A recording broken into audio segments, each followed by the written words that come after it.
Hi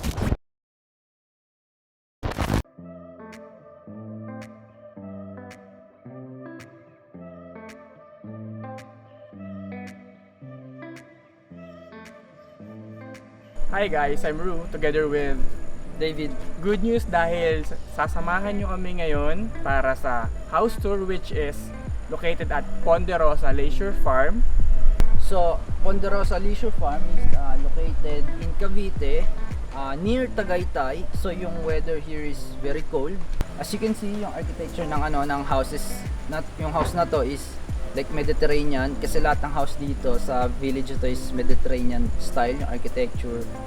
And siguro later papakita namin yung village kasi yung village yung maganda talaga. So exclusive subdivision, ungated, very safe. So ayun lang, so let's go na.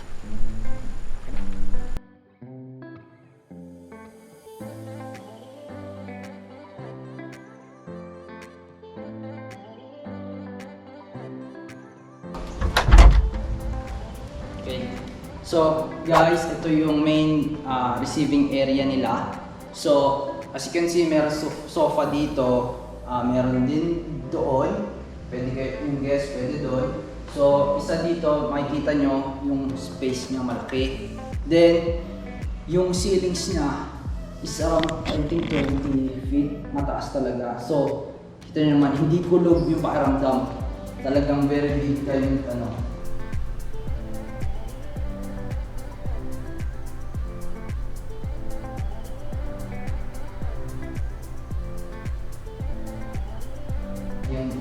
So, here, ito yung dining area for guests kasi dalawa yung dining area nila. So, sa dining area na to, meron kayo view ng garden. Okay, lastly, sa dining table, yung chandelier na to, imagine lang, paggabi, diba? Yung cold breeze, yung yellow lights, orange lights, diba? Nag-dinner kayo rito. So, it's perfect. So, next, dito tayo sa kitchen. So, as you can see dito sa kitchen, tawag lang rito ang alam ko is chef's kitchen. Kasi kompleto siya pang chef, parang pang restaurant. Actually, yung owner nito, meron siyang chef ng sarili niya na nagkukook dito, parang lagi sila naka-Vikings every night. So, here, meron malaking countertop. Yung countertop na to, hindi lang to patungan. Actually, you can eat din dito para mag-dinner kasama yung family. Madaming upuan. Yan, paikot. Yan, numerous steps na rin kami dito. Salo-salo, buong family, kasama relatives. So, here pa pala, forgot. Hindi ko na papakita yung loob, pero ito yung pantry. Pwede ka tumira dito kung gusto mo. Sa loob ng pantry. Ang laki. Okay, so before we go sa next room, describe ko lang kasi baka hindi nakita. So, kita nyo yung natural light, labas-pasok kasi may balcony dito, may windows all over the walls, di ba? Malalaking windows, kahit pumasok, di ba? Yung lights, di ba? Paggabi, so maraming dim lights, very moody, marami rin, pwede mo iba-iba yung style ng lights niya, kung ano yung on mo. Diba? Alam niyo ba yung effect ng lalagyan mo ng lights yung mga parts ng house na may shadow para magmukhang mas malaki yung house. So kung alam niyo yun, alam niyo yung ibig sabihin, lalo kung mahilig sa mga magagandang houses, magagandang architecture. So, ayun, yung first room pa lang is knock-out na. Okay, so proceed na tayo sa next room. So, ito yung next room is another living room. Ito yung family room na nila. Kasi yun for guests, ito is for family na. So as you can see, kasi yung owner mahilig sa music, may piano. So may piano rito, may aircon, pagka mainit, merong papunta sa garden. And yung room din na to, kahit nasa gitna na siya, it's full of natural light pa rin. Naka-close lang yung blinds, but yun. So, hindi ka made-depress because of the sunlight. Isipin mo pag morning, di ba? So, yung lights pa rin, yung theme ng house, tingnan nyo, puro dim lights. So, paggabi, moody, Pag umaga, puro natural light. So, yeah, just imagine yourself here. Lazy day, Sunday, diba? With the family, playing PlayStation. Speaking of PlayStation, sa next room, yun yung game room nila. So, let's proceed. Okay, before we go pala, nakalimutan ko. Yung dalawang doors na yan is pare sila CR. So yung isa may shower. Actually pare sila may shower.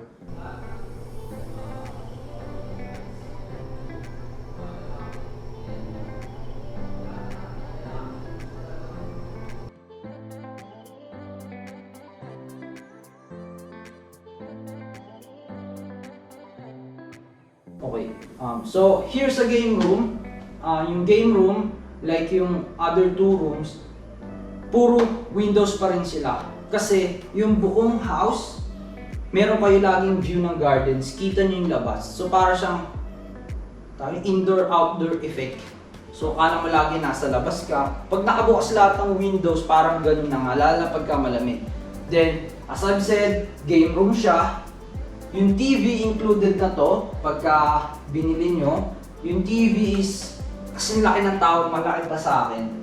Sipin nyo lang kung mahilig kayo sa games, kayo na lang mag-imagine kung gaano kaganda. Okay, so proceed tayo. Okay, as you can see, yung mga chairs ng game room is puro lazy boy. Even yun, lazy boy yun. Yung nasa gitna. Let's go. So, here, dito, as you can see, may kitchen sa game room. So kung meron kang personal chef mo, o ikaw mahilig ka mag-cook, pwede ka dito mag-cook habang nag-games. Full of natural light sa loob, so it's really the best way to live. Lalo na ako, gamer ako, I can relate. Okay, actually yung game room nila is not just one room, two rooms. So here, ito yung other room. May billiards, may billiard table included din to. May darts, may another TV, complete to. So, ang reason naman nito kaya parang may guy room dito kasi yung owner, lahat ng kapatid niya is lalaki. Then yung lahat ng anak niya lalaki din. So talagang guys room. Okay, so now pupunta tayo sa second floor. Yung second floor, meron siyang 4 bedrooms, 2 bathrooms, library. Okay, before we go pala, papakita ko muna, pakipan yung camera doon. So as you can see, yung stairway, papunta ron, papunta siya sa gilid, para siya may balcony overlooking yung receiving area. Yung dahilan po niyan kaya may ganyan, okay, for example, meron kang guest na dumating, na hindi ka ready, di ba? Pwede kang, hindi mo na kailangan bumaba. Titingnan mo lang sila from sa second floor mo, di ba? Okay, so let's go. Okay, now na second floor tayo. Pupunta na tayo sa library. Ito yung first stop natin, okay? So here, so ito yung library. Kung nagre-read ka dito, may dumating, hindi mo na kailangang bumaba, di ba? You can address them from sa library, sa comfortable. So, dito sa library, actually may room dito. Okay, let's go. Yung room na to, Wow! yeah, yung room na to, may ari before is bachelor. So, binata. So, kita nyo naman, siya nag-design nito. Black walls, yung furniture, di ba? Electric guitar, kumpleto. May sarili siyang balcony niya. Now, dito tayo sa CR ng room na to. Yung CR ng room na to, hindi mo imagine yung nag-design is binata. Kasi ang ganda. So, ito yung CR niya. Oh. Ito nyo, matte black. Yung sink, yan ano, sobrang... And ito yung isa, ang tawag daw dito is like Bali, parang Bali vibe na comfort room. For example, naliligo ka dito, kita mo yung gardens nyo, Saan ka pa? Ang galing, ang galing.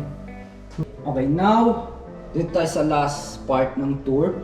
Yung hallway na to, nagli-lead siya sa bedrooms, 3 bedrooms and 2 bathrooms. So now, pupunta na tayo sa master's bedroom. And actually kasi yung dalawang room, hindi natin mapapasukan ngayon. Siguro sa next vlog, we can see it. So, let's go. Let's go. Oh, right here. So, ito yung master's bedroom. So, siya yung pinakamalaking room, obviously. Yung windows niya is all over the place din, just like sa baba.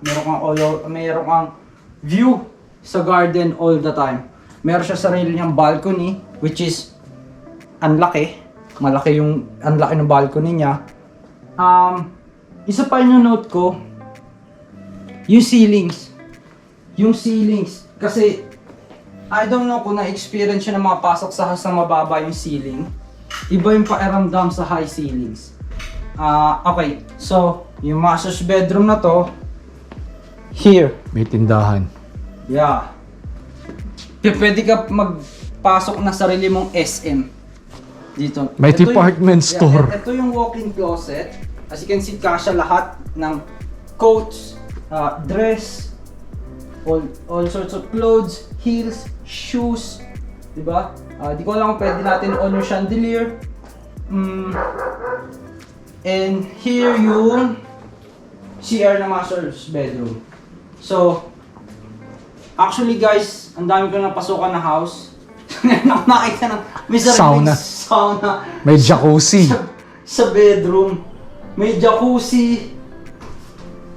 Yeah. Ano pa? What else can you ask? Parang okay guys, last stop ng tour natin before yung actually yung discussion sa end. Ito yung way papunta sa rooftop. May sarili siyang rooftop.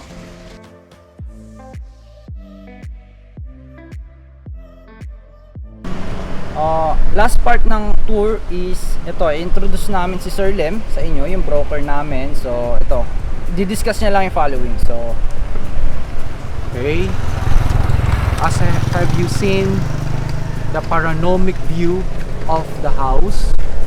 Really, it's beautiful, it's wonderful, and the asking price for this is only 35 million pesos, but still negotiable. If you like to see more and to have more information, if you're interested, you can contact us below. Pwede ba sila mag-visit ng Yeah, pwede site silang kung gusto mag-ocular. No Okay. problem, just schedule lang nila. Walang problema. So, Yung mga papers, the legal documents, the transfers of title, don't worry about it. About the transfers, because we will help you, we will assist you in the process of registration and transfers of TCT to your name. No problem. Rest assured, we will help you, we will assist you, and you will have any problems in regards with the legal documents and transfers of the TCT to your name. Thank you and hope you guys enjoy the tour. Again, this is Ru and this is David.